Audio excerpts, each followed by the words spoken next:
தஞ்சை மாவட்டத்தில் அதிக அளவில் விளையக்கூடிய தூய மல்லி அரிசிக்கு புவிசார் குறியீடு வழங்கப்பட்ட நிலையில் விவசாய மக்கள் அரசுக்கு தங்கள் நன்றியை தெரிவித்துள்ளனர்.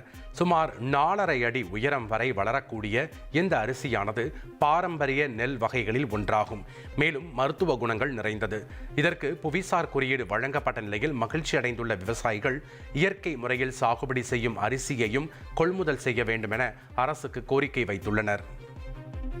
எல்லாரும் சாப்பிட்ணுன்னா குறுநில மன்னர்களே இதை பயிர் செய்ய ஊக்குவிச்சதா ஒரு தகவல் இருக்குது. இது அதிக செலவு கிடையாது. ஏக்கருக்கு 24 மூட்டையிலேருந்து 28 மூட்டை வரையும் விளைஞ்சிரும். அதிக பராமரிப்பு இல்லை.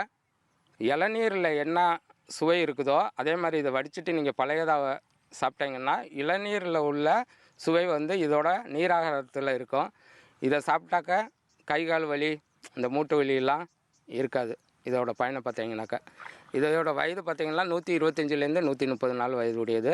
நம்ம பகுதியில் டெல்டா மாவட்டத்தில் பார்த்தீங்கன்னாக்கா ஆடியிலேருந்தே விதைப்பு செய்கிறாங்க. நடவு செஞ்சோன்னா புரட்டாசியில் செய்கிறது ரொம்ப நல்லா வருது.